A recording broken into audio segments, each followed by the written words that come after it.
Hey, what's up, people? Piz out here, and continuing my series, The 13 Days of Friday the 13th. Today I want to talk to you guys about Friday the 13th, Part 7, The New Blood, a movie that holds a very special place in my heart because it was the first Friday the 13th movie that I ever saw. As some of you guys know, I spent a lot of time as a kid in the video store, stocking the horror movie shelves, but whenever I wanted to rent a movie, I would have to take the video box to my mother for her perusal and approval. She'd look at the cover, she'd flip it over, look at the pictures on the back, or read a little bit of the synopsis, and if it sounded too grisly, too ghastly, it was just, a no-go. And among the no-go list were, of course, the franchises, including Friday the 13th. And one day my stepfather returned home with Friday the 13th Part 7, The New Blood, on VHS, handed it over to me, and my mother sort of, mildly objected. And he said, it's just a movie. Kid wants to watch the movie. Let him watch the movie. I put it in the VCR. I pushed play, and my life was changed. That was my introduction to Friday the 13th, and that really blew the doors open to all the other Friday the 13th movies and just all the other, horror movies of that era that I was forbidden from seeing up to that point. And now, that doesn't mean that I don't recognize the flaws with Friday the 13th Part 7, because there are a lot. There's some questionable filmmaking decisions there. The movie was plagued with production problems. The MPAA just went, mad on Friday the 13th Part 7. It is still to this day the most heavily edited Friday the 13th film ever. All the kill scenes were affected. All the kill scenes were edited. They had to submit the movie just over and over and over and over again. And it was, and you can tell, the movie is just choppy. It looks like Jason himself edited it with, a machete. It's just, you can tell, like, entire sequences are just, just truncated to almost nothing or just completely gone from the film. But, of course, Friday the 13th Part 7, The New Blood, it was originally intended to be the first time, it was the first attempt by Paramount and New Line to try and come together and make Freddy vs. Jason. Of course, that didn't happen, so the producers of Friday the 13th Part 7 said, okay, what about Jason versus Carrie?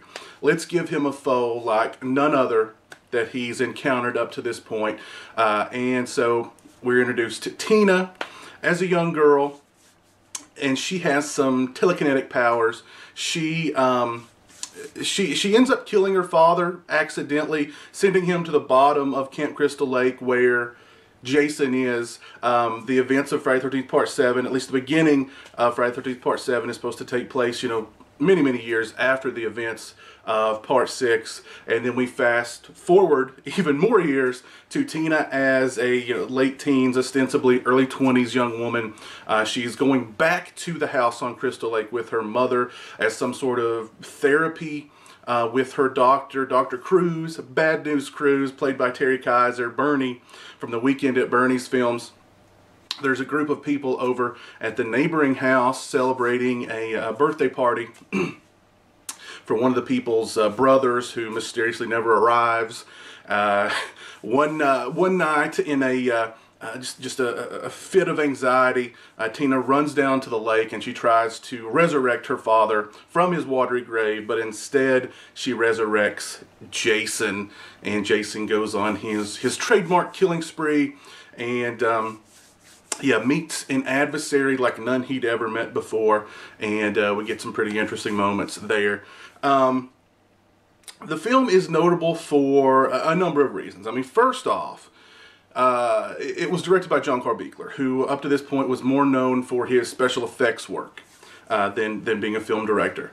And you can tell he spent a lot of time on the design of Jason. The detail of Jason in Friday the 13th Part 7 is amazing. It is the Jason that, when I think of Jason, when I think a lot of people think of Jason, they think of this version of Jason.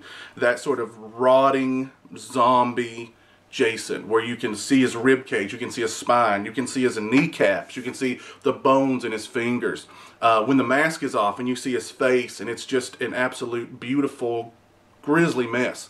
Buechler wanted to have every bit of damage that Jason had taken over all these films to be represented in his version of Jason. It's just a beautiful design. And of course, when we think of Jason, as I do, as many of us do, we think of Kane Hodder as Jason. And this was the film that introduced the world to Kane Hodder's Jason. And Kane Hodder truly, did a lot with the Jason character. He gave Jason a personality. He gave Jason characteristics. He played Jason with this kind of just fury, as if, all those years at the bottom of Camp Crystal Lake, he was just steaming the whole time, and he is pissed. And, Kane played him in a way that, Kane Hodder is synonymous with Jason. Kane Hodder is Jason in my eyes, as he is in a lot of other people's eyes as well. He wasn't just a guy walking around with the mask on. He sort of not just embodied Jason, but sort of created a whole new Jason persona that, transcended several more sequels. The showdown with Jason and Tina is really cool. The telekinetic powers versus Jason's just sort of non-stop, tank just coming at you, not gonna stop. Was pretty interesting to watch. We get a lot of cool gags with Jason being electrocuted and Jason's head swelling and it like oozing pus and just gooey, ooey, slimy stuff. Lots of cool stuff going on there. But the film, of course, it does have a lot of problems. The film has a lot of problems. It looks... It seems way overlit to me, to the point where it looks really cheap. It looks really... I don't know. It doesn't look like a very good, polished film to me. And I don't know if that's a shortcoming of John Carl Buechler as a director or of the cinematographer, or just, they were on such a quick budget or such a quick schedule, such a limited budget that it was just, let's shoot this thing, let's get it done. Our focus is on, the kills and on, the look of Jason more so than, just the overall look of the film and the quality of the film. And, just from a storyline point of view, none of the characters are really memorable in the film. All the characters are just sort of, stereotypical. You've got the bitch character. You've got this, nerdy sci-fi type of character. You've got the slut. You've got the stereotypical, like, rich guy douche. You've got a lot of really stereotypical, just bad characters in the film. The dialogue is really bad in the film. The acting isn't great in the film. The only characters that really stand out in the film are Jason and really Tina and Dr. Cruz, played by Terry Kaiser as well. And Kevin Blair does a good job in the film as well as Tina's kind of love interest. But aside from that, we've got some really disposable, paper-thin characters in the film. And, the editing of the movie. And I know it was forced editing by the MPA, but it's very, very jarring to watch, especially now when I'm more sort of aware of those filmmaking elements. It's very, very jarring because you can just tell it was hacked to pieces, and entire sequences are just, like I said before, just truncated down to almost nothing or just absolutely nothing, and it really is a shame. But yeah, I don't know, Friday the 13th Part 7, like I said, it's got that special place in my heart because it was the first Friday the 13th film that I saw. I like it. I enjoy watching it despite its flaws. I watch it every so often.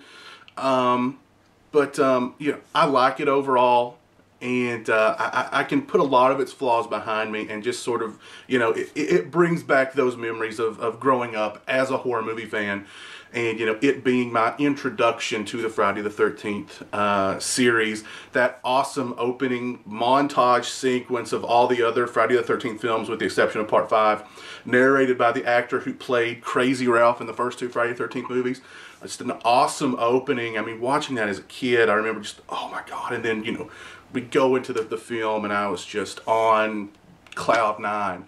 You know, I was so happy. So, I mean, I can still remember those. I can still remember that vividly when I watch Friday the 13th Part 7. And that certainly helps sugarcoat a lot of the movie's flaws. But, yeah, that's my thoughts on Friday the 13th Part 7. Definitely let me know what you guys think of Friday the 13th Part 7. It has its it has its pros and its cons. Its pros, I think, outweigh the cons, at least for me, in the, you know, Kane Hodder is Jason, the look of Jason, the idea of you know, ramping up the, you know, the foil, you know, giving, you know, the Jason's adversary, you know, her own ability to, you know, to fight back and defend herself against Jason, and really, you know, hold her own against him. I think that was much needed at this point. That was a cool little added element to the film. But yeah, let me know what you guys think of Friday the 13th Part 7, The New Blood. Are you, do you love it? Do you hate it? Do you feel like me? Do you have those nostalgic feelings about the film? But yeah, anyway, until next time when I talk to you guys about Friday the 13th Part 8, Jason Takes Vancouver. I mean, Jason Takes Manhattan. You guys take it easy. Peace.